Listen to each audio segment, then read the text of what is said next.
Good afternoon, Haiti Oropesa with Florida U Judge, and today I'm joined with a judicial candidate from Hillsborough. He's running in Group 2 for County Court. His name is Greg Green, and thank you so much, Greg, for joining me this afternoon. Absolutely. Thank you so much for having me. Congratulations. I just read that the Tampa Bay Times endorsed you. They did. It's actually the second time they endorsed me. They endorsed me during the primary election, and then they just re-endorsed me for the general, so we are very happy to have them on board. And you know what? I did access that a little while ago prior to you coming into the studio, and I just wanted to read something that I think is very important that they mentioned about you in endorsing you.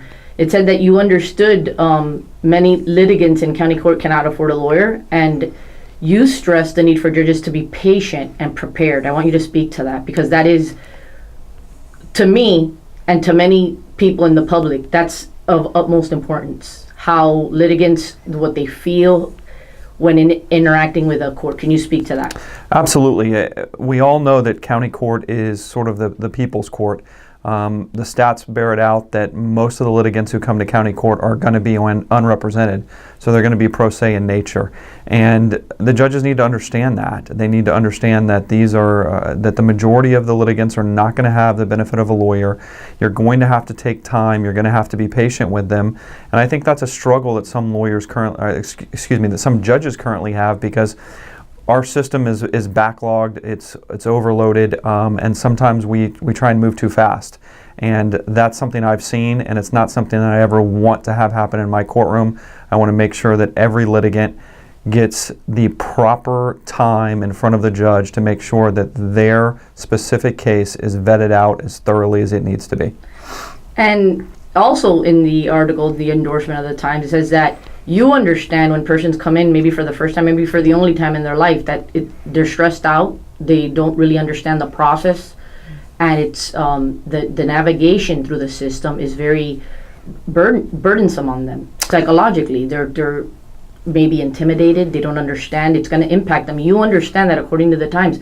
That's why they endorsed you. Can you speak a little bit about that? Yeah, and I think that just goes back to understanding people and more specifically understanding this community. I'm a 7th-generation native of this community. I've lived in this community my whole life. My family's lived in this community my whole life. I'm very involved in the community with community outreach.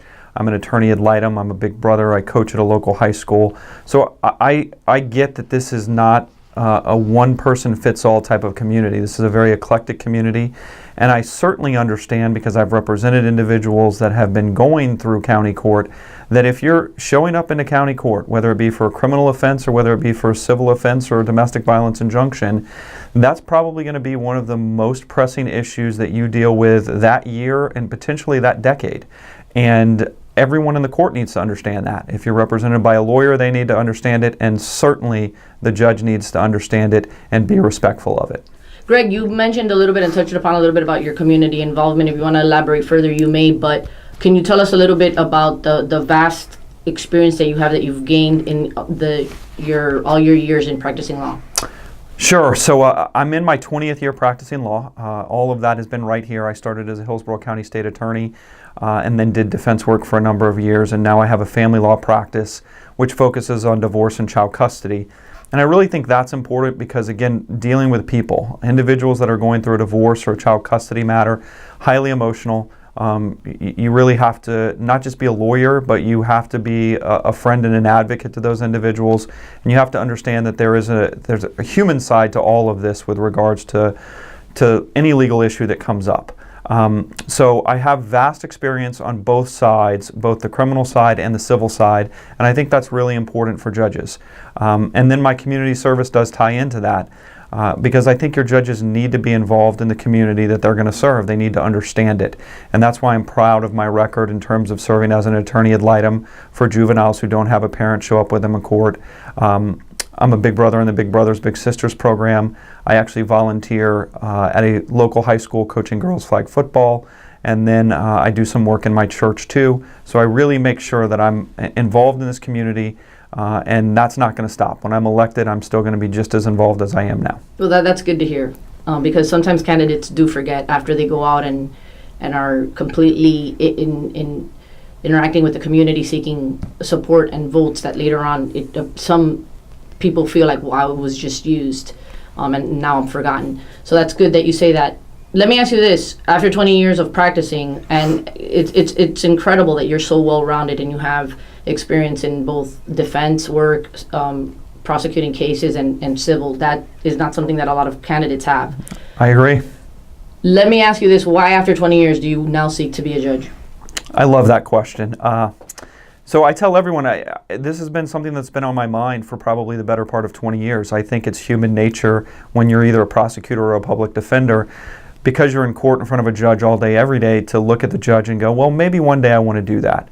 And I've been very fortunate to have some close friends that have either been appointed or elected to the bench, and I've stayed in close contact with them and talked to them about the job. And really in the last 5 years, I personally think judges need to have at least 12 to 15 years experience before they take the bench. And I really started thinking about it, started talking to other professionals about it, and got to a place where I was very close 3 years ago to running, and it just didn't feel right. I actually had the paperwork in hand, and then this go-round I got into the election 18 months ago, and it felt right. All the stars sort of aligned, and I said it's time.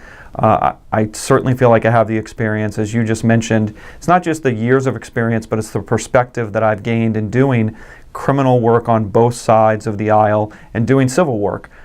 Because you don't know where you're going to go as a judge. That's up to the chief judge, and no matter where he puts me, I feel like I could go in and at least hit the ground running. So it just felt like the time was right. I'm big into public service, as you've heard me talk about. I am a community servant, and I think that serving on the judiciary is the ultimate in public service.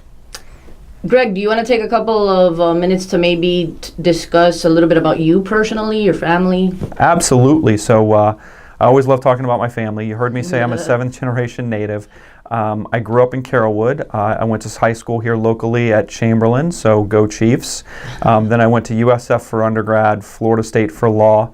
But I married a Gator, so I kind of have it all covered. I live here with my wife, Nisi. We have 2 girls, Skylar and Sage. Most of my family is still here. My mom still lives here in the Carrollwood area. I have a number of cousins that live here, so we're really rooted in this area. We're not going anywhere. This is home for a long time. To show you that community service isn't just with me, but it runs in my family. My grandfather was actually retired as the assistant chief of police from the Tampa Police Department in 1960, and my great-grandfather was also a member of the Tampa Police Department in the 1900s, and my brother was a Hillsborough County firefighter for over 2 decades here, and retired 7 years ago. So unfortunately, he did pass away earlier this year. Sorry to hear that. Yeah, it kind of took us by surprise, but it actually it educated me. I was not aware of some of the issues that our fire department and the people who serve on that have post-retirement. So we're rooted in this community. We're not going anywhere, and we love this community. Greg, thank you so much for coming in. Thank you so much for the time you've taken to address the voters. A lot of times, you may have heard that voters are lost when it comes to judicial races because they don't really know a lot about judicial candidates, and that's unfortunate because it's such an important role that judges have in our country, in our society, in our democracy. So thank you for coming in to address the voters and let them get acquainted with you, familiarized. I'm going to give you a last couple of minutes to give any final words, any final thoughts you'd like to leave the voters with. Absolutely. So one of the things that I always mention now that we're past the primary is I did win the primary. We always like to talk about wins, right? So with my race for Group 2 in the County Court Division, there were 3 people in the race. If I would have reached the 50% threshold, I would have been done with the election in August. I almost got there. I received 43.5% of the vote, so I'm now in a runoff with the 2nd place finisher. We're voting right now. If you're watching this right now, mail-in ballots are out there, and every day voters contact me wanting to know a little bit more about me, and I encourage you to do that too. I'll actually leave you my cell phone number right here on this video. It's 813-495-8981, and I'm always happy to answer questions from voters. Please remember to get out and vote. Early voting will start in just over a week, and then the election is November 6th. You can learn more about me at votegreggreen.com. Again, that's votegreggreen.com, or Greg Green for Judge on Facebook. Greg, good luck with the race. Thank you so much for having me.